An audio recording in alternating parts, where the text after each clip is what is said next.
Salut à tous, bienvenue, bon retour sur le canal de Cédric en ce samedi 28 juin. J'espère que vous allez bien, j'espère que vous n'avez pas trop chaud. Et oui, c'est un petit peu la saison, il fait chaud un petit peu partout, à Milan, en France, enfin bref. On essaie de survivre, du coup vidéo à l'intérieur, vidéo climatisée. Alors, vidéo climatisée, oui, mais pas pour mettre une clim, en tout cas j'espère pas.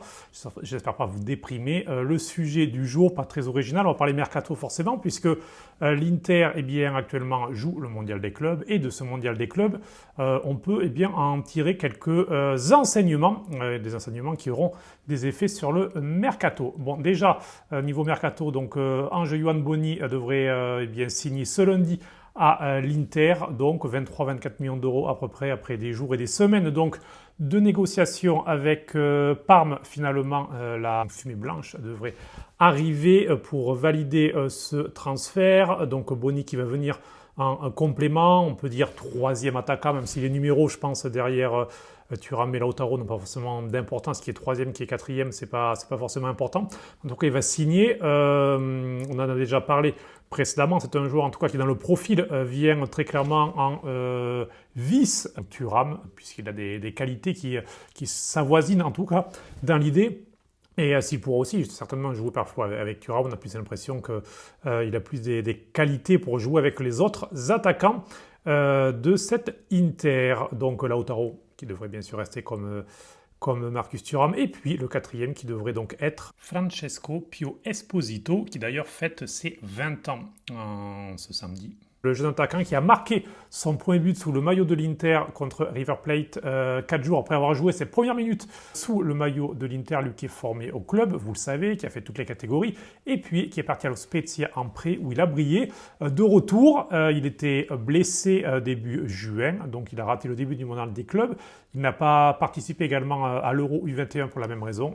Toute la phase de poule, il aurait été forfait. Du coup, il a voulu directement aux États-Unis pour terminer de se soigner et puis intégrer les rotations au point d'être titulaire lors du dernier match contre River Plate, au-delà de son but, montrer des qualités et a priori donc l'Inter aurait décidé de miser sur lui comme quatrième attaquant et donc de ne pas recruter un Højlund ou autre joueur. Et personnellement, je trouve ça plutôt pas mal. Si on me dit Lautaro, Thuram, Boni, Esposito, un pur Esposito, moi je vous dis plutôt oui à une condition, qui vous veuille jouer de temps en temps au moins en 3-4-2-1, qui est un schéma qui a été vu à plusieurs reprises déjà dans ce mondial des clubs depuis l'arrivée de Christian Chivu, puisque si l'Inter veut jouer dans ce schéma-là, pour moi c'est assez. C'est 4 attaquants, sachant que Thuram et Boni pourraient pourquoi pas jouer derrière un Lautaro en plus dans ce système-là. Donc ok pour 4 attaquants, avec Lautaro et puis Esposito, on va dire en vrai neuf de base, Thuram qui peut aussi jouer dans ce rôle, enfin bref, ok. Mais par contre, l'argent qui avait été imaginé pour un Højlund ou autre, faut pas l'oublier, faut pas le mettre dans le coffre-fort et dire bon mais c'est très bien, on reste comme ça. Non. Si Chivu veut jouer dans ce système-là, il a besoin de qualité derrière l'attaquant dans cette zone en Italie qu'on appelle de la trequartista. Et donc il faut un trequartista de qualité, un joueur physique, rapide, mais surtout un joueur qui dribble, un joueur qui crée des occasions, qui crée des différences balles au pied. Et ça, clairement, l'Inter ne l'a pas depuis des années.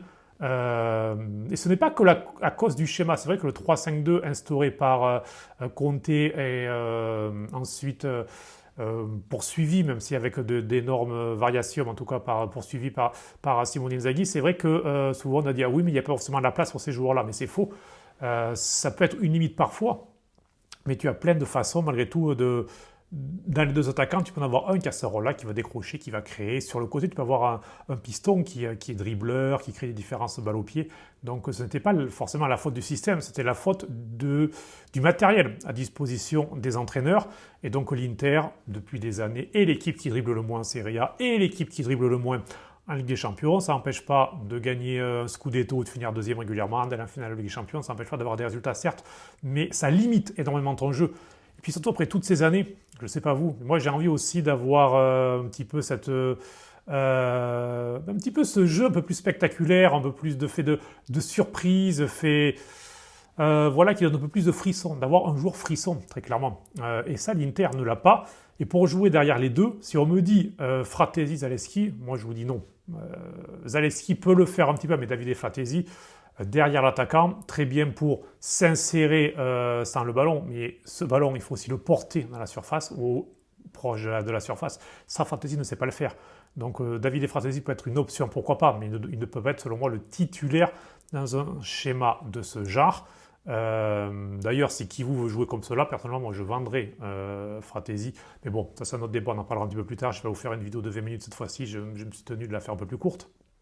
Mais donc, Nico Pass, Arda Güler, un joueur comme ça, oui, oui. Pour moi, très clairement, il faut aller sur ce genre de joueur. Alors, est-ce que les deux noms que je viens de dire sont possibles? Arda Güler est en train de faire un mondial des clubs où il se met beaucoup en lumière, donc ça va être compliqué. Nico Pass, le Real, alors, certains parlent du 30 juin, d'autres de début juillet en tout cas, a la possibilité de le racheter pour 9 millions d'euros à Com. S'il ne le faut pas, Com va le garder, mais le Real aura toujours cette option d'achat avec 1 million en plus dans un an. On a vu que Com est en train d'acheter un petit peu dans tous les sens, il n'a pas de problème économique bien sûr. Donc est-ce qu'ils vont vouloir vendre Nico Pass? Je pense que ça va être compliqué. Donc Nico Pass, Arda Güler, ce sont des joueurs qui font rêver, qui donnent envie bien sûr. Ça va peut-être être compliqué, mais bon, un joueur comme ça en tout cas. Mettez dans les commentaires les noms, on va peut-être donner des idées aux idiots, peut-être pour sortir un petit peu du marché habituel et des jeux d'agents habituels. Allez-y, allez-y, n'hésitez pas. Mais en tout cas, voilà, il faut vraiment un joueur comme ça. Et puis j'ajouterai un autre joueur que l'on a vu aussi lors de ce mondial des clubs, c'est Valentin Carboni. Valentin Carboni revient d'une longue blessure, ligament croisé, c'est pas anodin comme blessure, surtout à son âge, il a besoin de jouer.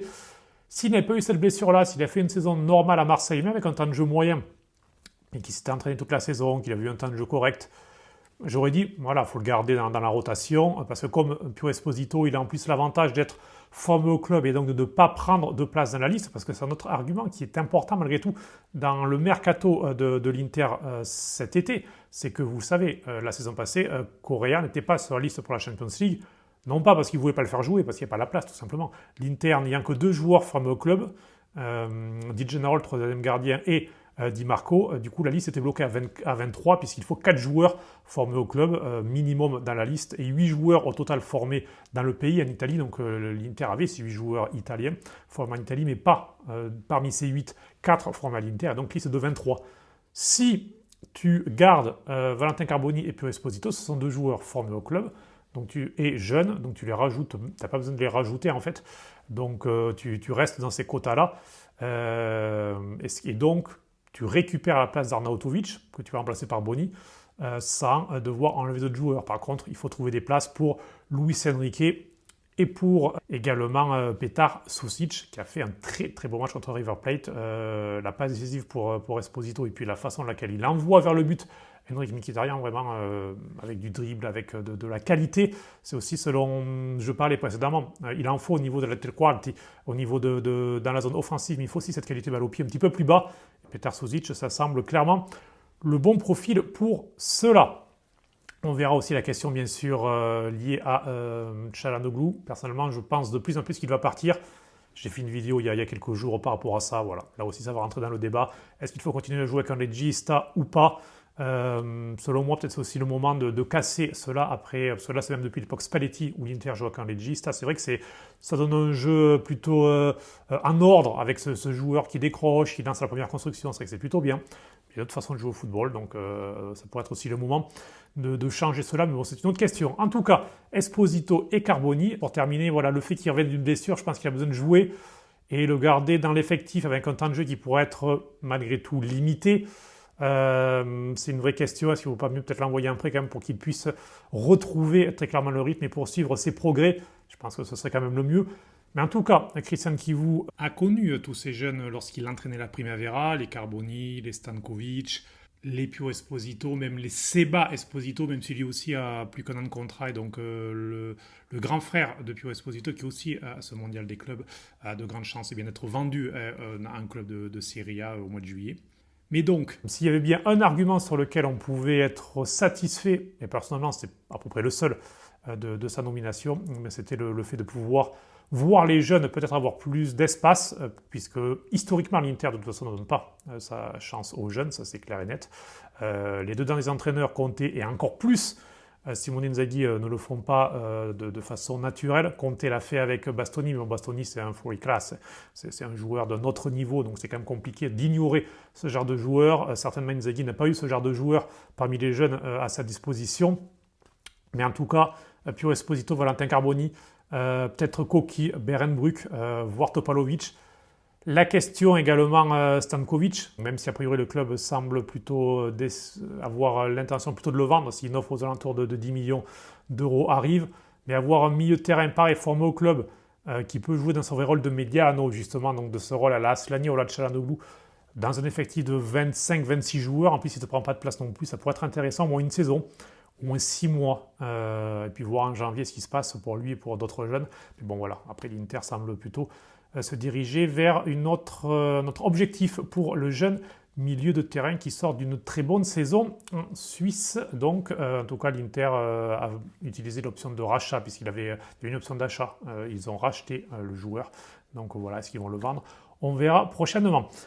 L'Inter qui en profite donc pour faire une cure de jouvence en quelque sorte avec ce mondial des clubs, mais il ne faut pas tirer de conclusion hâtive de ces 3 matchs de la phase de poule du mondial des clubs qui arrivent en fin de saison comme cela. On sait aussi que jouer à l'Inter lorsque l'on est jeune, ce n'est pas facile. Que jouer à San Siro à 20 ans, ce n'est pas facile. Tout ça, bien sûr, ce n'est pas changé d'un claquement de doigts. Donc il ne faut pas non plus tirer des pains sur la comète. Mais en tout cas, dans un environnement assez pesant sur la dernière semaine, ce sont des indicateurs plutôt positifs et qui semblent donner une énergie. Et c'est déjà quelque chose d'intéressant à voir maintenant si les Carboni, Esposito et compagnie pourront saisir réellement cette chance. Voilà pour cette vidéo. Dites-moi ce que vous en pensez. Vous espérez que l'Inter va recruter encore un grand attaquant, va recruter plutôt un grand milieu offensif, on va plutôt mettre l'argent sur un legista si jamais Çalhanoğlu part, un Rovella, on en parle beaucoup, ou un autre joueur. J'ai fait une vidéo là-dessus, n'hésitez pas à aller la voir. En tout cas, voilà, dites-moi. Et puis, nous, on se retrouvera prochainement pour continuer à parler du Mondial des clubs avec l'Inter donc en 8e de finale contre Fluminense ce lundi soir. Peut-être en quart de finale, on verra. Ensuite, contre City, si je me rappelle bien dans le tableau, ou Al Hilal, d'un entraîneur qu'on connaît bien. Et puis voilà, un bon week-end à tous. Restez au frais, c'est important. Ciao, ciao.